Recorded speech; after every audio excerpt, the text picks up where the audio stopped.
You know what you don't want? A main event at the end of a pay-per-view that fans hate. No matter how good an event is, if you leave people with a sour taste in their mouths, that's going to be the biggest feeling they have when looking back on it as a whole. This is why the last match of the night is so important, because it can truly shape someone's perception entirely. Is that fair? Nope. But that's how humans work when we're talking about any kind of entertainment. If you watch a film that has you hooked for 90 minutes, and the last 30 minutes are utter garbage, you're going to walk away thinking you've just seen a stinker. That's just how we as a society operate, because we're assholes. I'm a raspy voiced Simon from WhatCulture, and this is the 10 most hated WWE main events ever. Number 10, DX vs the Spirit Squad at Vengeance 2006. Given it was a quote-unquote B show, Vengeance 2006 was actually shockingly stacked, featuring the likes of Mick Foley vs Ric Flair, John Cena vs Sabu of all people, and RVD vs Edge. It was a solid lineup. Naturally though, the main event was reserved for the real stars. Seeing DX, and that's Triple H and Shawn Michaels, take on the Spirit Squad, the cheerleaders have been treated like jokes leading up to the pay-per-view, leaving fans to assume they would get their big push at the show itself. This was not the case. Instead, their cannon fodder status was just underlined as Trips and Shawn basically ploughed through all 5 guys before simultaneously getting pins, just so you know who the cool kids were here. It was an uninspired and obvious way to bring Vengeance to a close and did nothing to help elevate new talent. It was ultimately pointless, and fans walked away wondering what the point of it all was. Number 9, JBL vs The Big Show at No Way Out 2005. Logic is important in wrestling. I get that it's not real and a lot of the time can be silly, but as long as you can make sense of everything, you're going to be okay. There's always that connection to reality. So when champion JBL took on The Big Show at No Way Out 2005 in a barbed wire cage match, that all went out the window. The whole point was for one man to try and escape the cage, but how were they going to do that when barbed wire was surrounding the top of it? Anyone would have just outwardly refused to do it. It's a lose-lose. Furthermore, the whole thing was just filled with nonsense, like Bradshaw hoisting his way up the structure and then remembering he was screwed because of this barbed wire. Then some bolt cutters were introduced to be used in a weapon. It was all just a mess. It ended when Big Show chokeslammed JBL from the top rope and through the ring and started heading towards the cage door. Before he could get out, however, JBL emerged from under the ring, because he crawled from there, and was declared the winner.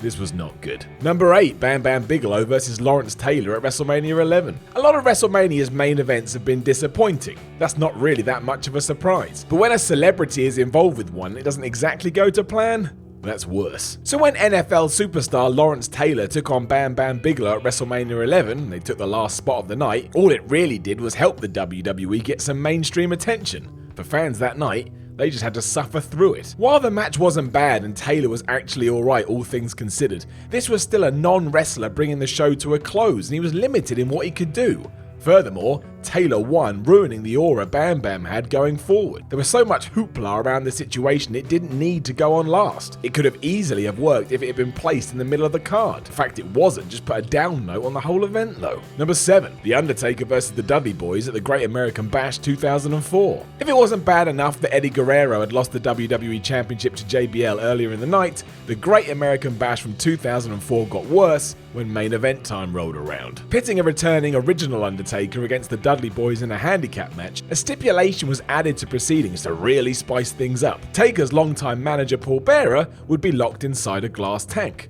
Should the Phenom lose, this tank would be filled with cement, which, yes, would essentially kill him. Right. Not only was the match itself terrible, but after The Undertaker won, meaning no one had to be murdered, he went and pulled the lever anyway. It was pointless, stupid, and never went anywhere. This is not how you want to close a show. Number 6, John Cena vs John Laurinaitis at Over the Limit 2012. I mean, just listen to who was involved. John Laurinaitis main eventing a pay-per-view. Not exactly going to be highlight of the year now, is it? On top of that, this was also during a time where John Cena was all over the place. He'd lost his match at WrestleMania 28 against The Rock, then he'd gone on to beat the returning Brock Lesnar, and now here he was fighting the Raw GM. It's just madness right there. And yeah, it's true that Laurinaitis was a wrestler back in the 90s, and a decent enough one at that. but no one was ever going to buy into this properly. It was stupid, and WWE hammed the whole thing up, seemingly forgetting this was the main event of a pay-per-view. Just to make matters worse, it had a stupid ending too, with a stipulation in place that if anyone interfered in the match, they'd lose their job. LAURINAITIS fired the Big Show days before the pay-per-view, which allowed Big Show to come out and attack Cena, meaning LAURINAITIS could win, and he couldn't be fired because he's already been fired. This is straight up nonsense. Number 5, The Undertaker versus The Undertaker at SummerSlam 94. Wrestling nostalgia and memories are the best. Why? Because when I was a kid, I loved everything about The Undertaker versus The Undertaker. It was compelling, it was different, and my uninformed brain just couldn't believe what was happening before my eyes. Unfortunately, the wider world had not seen it the same way. After the Phenom had vanished following his loss in a casket match to Yokozuna, an imposter returned to the ring pretending to be the dead man. This led to Paul Bearer coming out saying this idiot wasn't the real Taker, and that the original would be back at SummerSlam to seek his revenge. Now, again, this wasn't exactly the worst idea in the world, but the decision to have it close out the show was up there. It could have been a nice gimmick bout to make the event feel more exciting, but instead it was the main event, leaving a steel cage WWE Championship bout between Bret and Owen Hart to go on before it. What didn't help is that fans loved that and then had to sit through something which, with today's spectacles on, was definitely not good. So bad. It was bad. Number 4, Triple H versus Roman Reigns at WrestleMania 32. Roman Reigns. The Eternal Experiment. It's fair to say that one of the lowest points of his constant push did come at WrestleMania 32, where he squared off against Triple H for the WWE Championship. To be blunt, fans just didn't want to see this take place, and if it had to happen, they'd rather the game had just won. That's not what anyone backstage was hoping for with their main event at a show that was quite literally their largest ever. Plans pushed forward though, and yes, at the end of Mania 32, Reigns celebrated with his newly won world title as if this was the crowning moment of his ascendancy to the most popular guy in the company, even though it wasn't, and a lot of people were booing. It also didn't help that the event in total was over 6.5 hours long. Talk about setting yourself up for disappointment. Number 3, the Extreme Elimination Chamber at December to Dismember. As well as causing a massive falling out between Vince McMahon and Paul Heyman, December to Dismember in 2006 also has the dubious honor of being the lowest watched WWE pay-per-view in history. Awesome. Headlined by an Extreme Elimination Chamber match, which begs the question what the bout is when the word extreme isn't attached to it, a bunch of weapons were basically hurled into the structure so that Big Show, CM Punk, Hardcore Holly, Test, RVD and Bobby Lashley could smash each other with them. The real issues came with the finish. Heyman wanted CM Punk to win. McMahon said no. Heyman then suggested letting Punk at least eliminate the Big Show. McMahon said no. The end result? Lashley was the winner, and Punk was the first guy out the match. Everyone hated it, and Heyman left the WWE.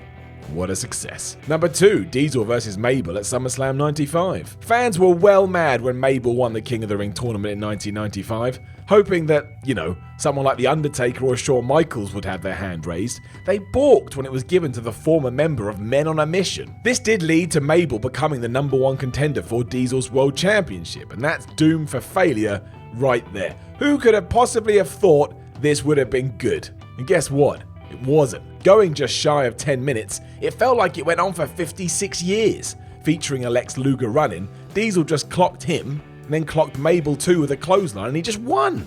It was awful. Number 1, the Royal Rumble 2015. It's one thing for me to sit here and tell you that certain main events were disappointing. It's another when the fans in attendance make that super clear. At the Royal Rumble in 2015, everyone wanted to see Daniel Bryan appear and win. That's all they wanted. I think some would have given up oxygen if it meant the leader of the Yes movement emerged victorious. Not only had he been scuppered the year before, but this time he was coming back from a serious injury too. It was the perfect story.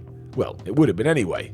But WWE had a different ending in mind. Bryan got eliminated by Bray Wyatt after being in the Rumble for about 10 minutes. Everyone in attendance that night was enraged, seemingly thinking having Bray do the dirty work would save would-be winner Roman Reigns from a verbal beating. Everything went as planned. The big dog won and even had assistance from The Rock of all people. But none of it worked. Not only did the crowd that night just get angrier and angrier, but even The Rock had a look on his face like, shit.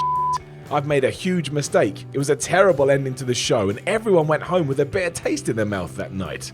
That's not what you should be going for. Know of any other main events that people hated? Let us know in the comments below and don't forget to like, share and subscribe. You can even tell WhatCulture on Twitter at WhatCulture WWE or me at SimonMiller316. I am Simon from WhatCulture, and yes, I have a sore throat.